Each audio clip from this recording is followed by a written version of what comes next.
was a solemn day in the town of North Hempstead as the community, elected officials, and local religious leaders shared their voices in remembrance of the heinous attack on September 11th. Today is a solemn day, to be sure.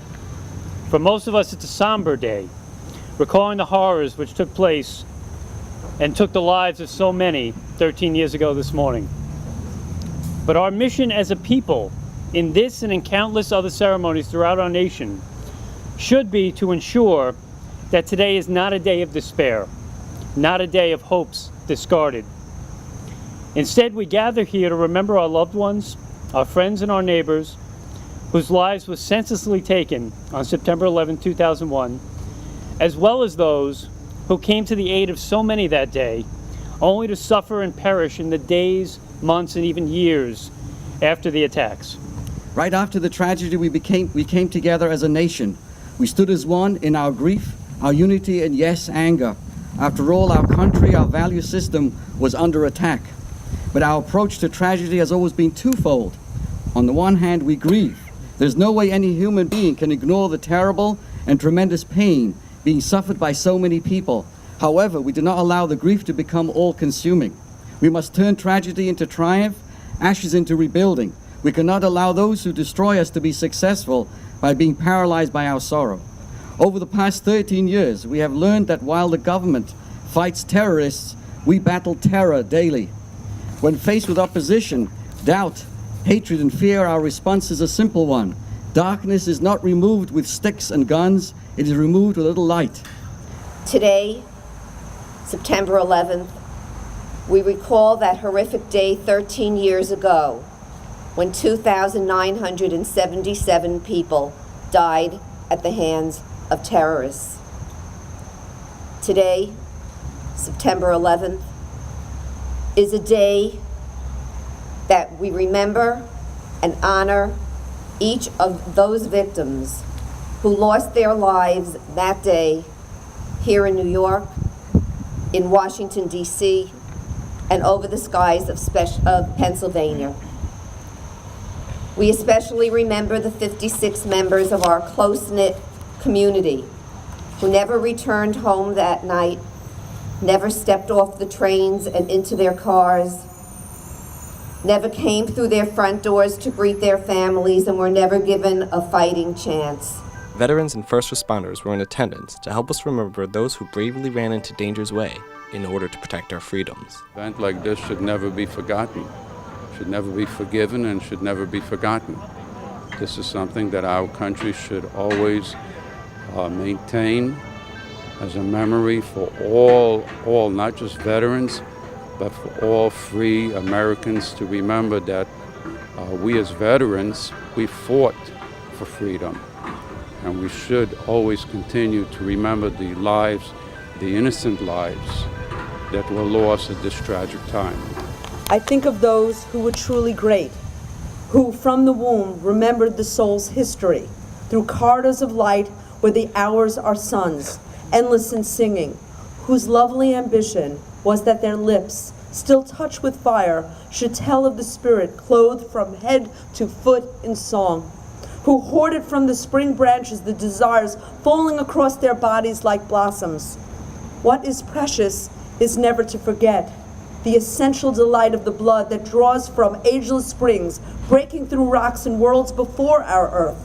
Every year, I think we reflect on what it means to everybody and all the individuals. In my particular circumstance, I happen to be running the 8th Battalion, so we were sending a lot of guys from Nassau County and mutual aid to help the New York City Fire Department. And I thought my daughter was only a few weeks old. My wife was home on a maternity leave from teaching. And I had just brought my kids to the bus. And this morning I woke up with this sense of, as we were listening to the TV, about what it is to remember 9/11. And I think for me it's a sense of consciousness that that particular morning I wasn't concerned about paying the mortgage, and I wasn't concerned about the car I drive or the friends I have. Everything is a priority came to light that morning, that my wife and kids were most important. As we mourn the loss of innocent lives on that dreadful day 13 years ago, let us resolve to build bridges of peaceful coexistence between communities throughout America and the rest of the world.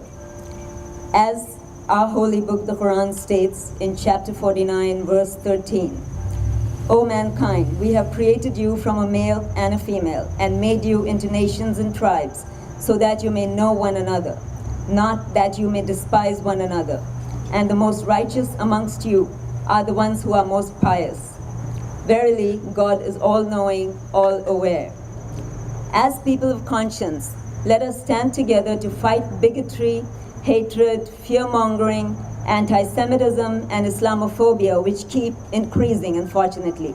To honor the victims of 9/11, the town of North Hempstead council people took turns reading the names of those who perished from each of their districts. Last year, the town of North Hempstead acquired 2 pieces of steel. And we felt as a town that shouldn't be our responsibility to figure out how it goes. We need to open it up. We need to get the families involved. We need to get first responders. It shouldn't just be, the elected officials and town employees, because it's just so much bigger than us. So the Supervisor Bosworth, we put together a group of individuals that represent people who were affected that day.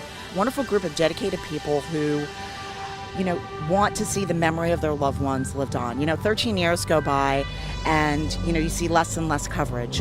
We've read the names, and in other communities, more names will be read and hearts will break once again as we try to piece together something of the memory of those whose lives were lost. So prior to that tragic day in September 2001, many of us looked forward to September.